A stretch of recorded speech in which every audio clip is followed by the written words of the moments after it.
Assalamualaikum warahmatullahi wabarakatuh. Alhamdulillahirabbil hamdan wa syukran lillahi wa ba'du. Yang saya hormati Bapak Dosen Asmoe selaku dosen pengampu mata kuliah Orientalisme dan Oksidentalisme. Semoga tetap diberi kesehatan, keselamatan, dipanjangkan umurnya dan dimudahkan segala urusannya. Amin amin ya rabbal alamin. Dan tak lupa pula kawan-kawan dimanapun berada, semoga juga dalam keadaan sehat walafiat hafizakumullah jami'an.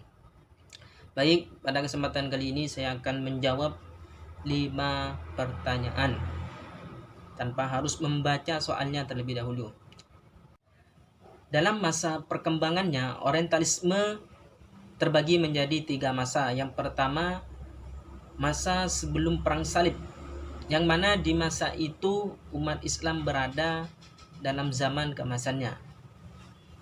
Yang kedua, di masa Perang Salib sampai masa pencerahan di Eropa.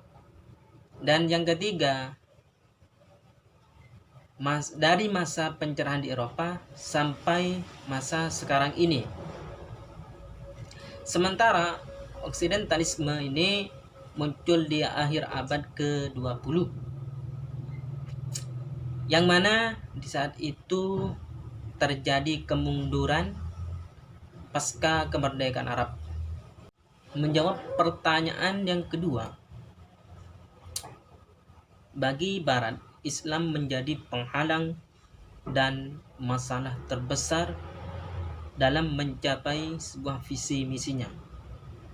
Pada awal mulanya, orang-orang Barat belajar Islam dalam rangka kebangkitan kembali atau yang disebut oleh mereka Renaissance. Namun tidak sekedar itu, mereka malah menggambarkan kejahatan agama Islam kepada publik. Tidak cukup di situ, mereka mencari kelemahan dan memutarbalikkan fakta untuk menghancurkan Islam. Menjawab pertanyaan yang ketiga, pengaruh worldview Barat terhadap framework kajian orientalis nampak dalam kajian mereka terhadap Al-Quran. Maka dari itu, para orientalis dalam mengkaji Al-Quran hanya menggunakan pendekatan dan penelitian ilmu-ilmu sosial yang mereka miliki. Sebagai konsekuensinya, masalah-masalah yang dijadikan topik bahasan disesuaikan dengan metode tersebut. Seperti contoh di antara karakteristiknya. Yang pertama, mereka mengaitkan dengan teks terdahulu.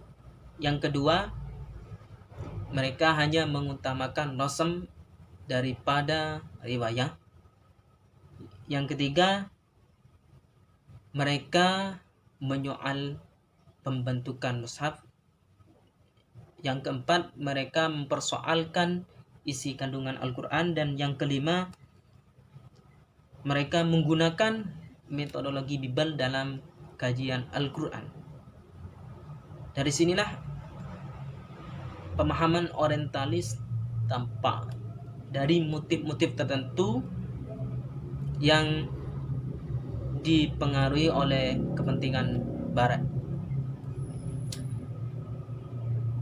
Menjawab pertanyaan yang keempat, orientalis dalam mengkaji Islam melalui pendekatan saintifik. Fenomena Islam dianalisis oleh teori ilmiah tertentu.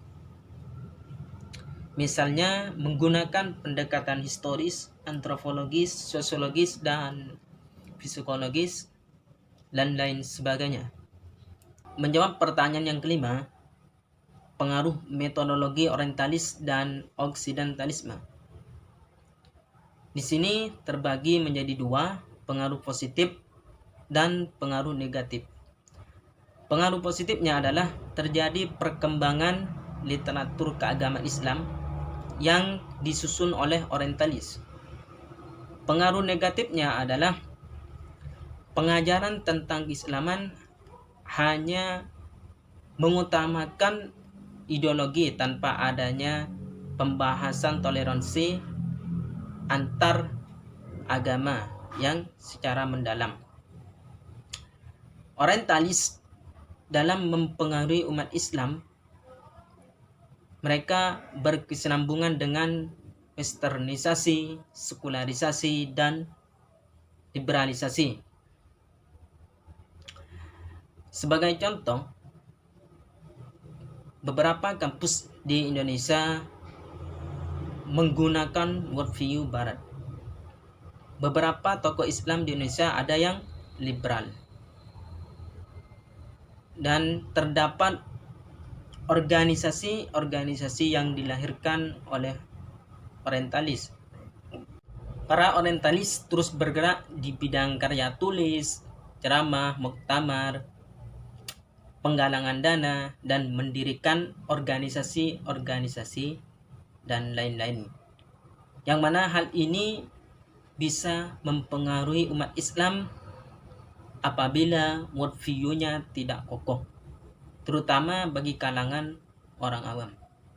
Mungkin hanya ini yang bisa saya sampaikan. Kurang dan lebihnya mohon maaf. Wassalamualaikum warahmatullahi wabarakatuh.